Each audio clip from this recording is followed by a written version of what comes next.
Hi, this is Dennis Feidner, the CFO on the go. Hey, we've got a new tool here I think that a lot of you will be interested in. And our first phase of this product is really focused on general contractors, but I think subcontractors, if you are subcontracting out work, will find this very useful as well. But really, GCs, I think you're really going to like this. What we've done, and I'll show you the tool in a second, but we've created a tool that allows you to use your Word documents for your subcontracts and letter of intent. And I know most of you are typing them today because some of the limitations within Sage 100. So what we've done is we've created a tool that allows you to create a Word template, which I have on the screen right here, that you're looking at. And what it'll do is allow you to populate it with fields from Sage 100. And I'm going to show you how you do that in a second. But like right here, I'm going to put my company name in, and then this is the subcontractor's information. This is the letter of intent. This is the amount of the contract, and then some of the things that I want the guy to do, company to do, and then some boilerplate stuff back here, and then adding the subcontractor's name, project name, and job name, and a place for them to sign it. And what I'm going to do here is show you the tool, and very simply. I have all of the company, not I say all, I shouldn't say that. The required company fields that we would need, job fields, the subcontract fields, the subcontractor, client information, employee information as well. And so if I take this document and I come scrolling down here, you'll see that at the signature I've got the jobs, whoever the job supervisor was that it was assigned in the AR screen, his email address for that supervisor, and I'm actually going to add this right here. I'm going to put his phone number. And if I come in here, I go find the job supervisor. I find his phone number right here.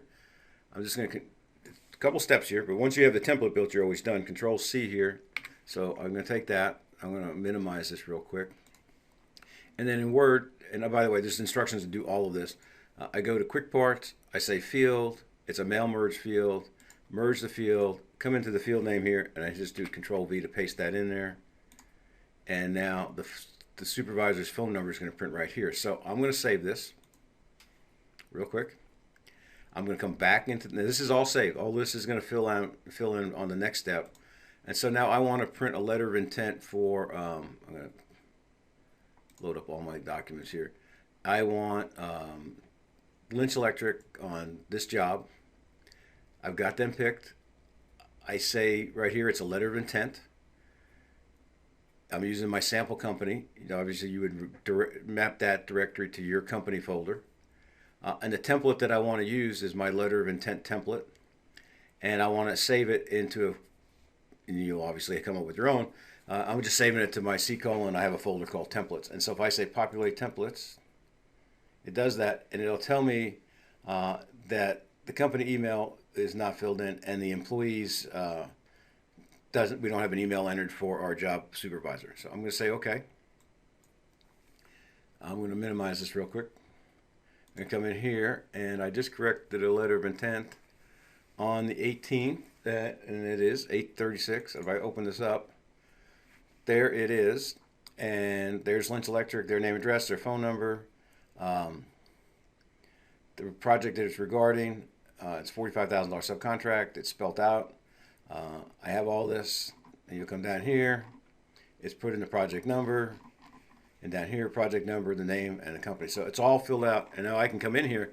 And something you can't do in Word, if I want to come in here and start, I'm sorry, in the Master Builder report writer, you know what? I want to type in some more scope here. I can just start typing, and it'll just kind of go down and push everything down a line or so. Or as you know, in Sage 100, if you have a really big note field, and we didn't make that note field big enough in the report writer, it doesn't fit. It doesn't make any difference here. It's just going to push this down to the next page, and it really works well. And so that's all there's to it. I've just basically, I mapped the fields where I want them to go. I can now go run those subcontracts, and I come in here, and if I have different scope that I want, I can do that as well. So anyway, take a look at this. If you want to get in on the 30-day trial, I need an email. We are going to limit it. We're not going to send out 100 of these. We will limit it. And the pricing, there is an incentive to buy in the first 20. You do get some extras, and once we sell the first 20, we probably will raise the price a little bit, but we do want to get some feedback from you. That's why the price is lower. We've had people look at this. They've given us their recommendations. We've included that. We've shown this to all of our consultants, got some input from them, incorporated that into it, and so we've had a really good run at some improvements on it from what we first came up with a couple weeks ago. So I would like to get this in your hands. Anyway, introductory prices $4.99. You will get the next couple of releases at no charge, which is going to include things like service contracts, which is, doesn't print out a very great, nice service contract, but we'll be able to do that. Service proposals and quotes, a lot nicer than what comes out of the system. And we will be able to print proposals here. Probably, I hate to say it because you never know. Here in the next couple of weeks, we will be able to print proposals as well, which is a kind of a weakness in Sage 100, as you all know, because you're using Word today. I mean, I talked to 50 people when I started this project, and I think 49 were doing their subcontracts or their proposals in Word. So that's why it took us quite a while to write this program, by the way. It didn't just come out overnight. So a lot of time invested in it. Let me know if you like it. If you want the free trial, send me an email. It's in my email. Just click that and say request a free trial, and we'll get that link out to you today. Thank you very much. Again, my name is Dennis, CFO on the go. If you have a question, just call us at the office, 800-659-5851, 800-659-5851. And if you have improvements after you try the trial, document those, what you're looking for, and we'll see if we can include that in a future release. Thank you very much.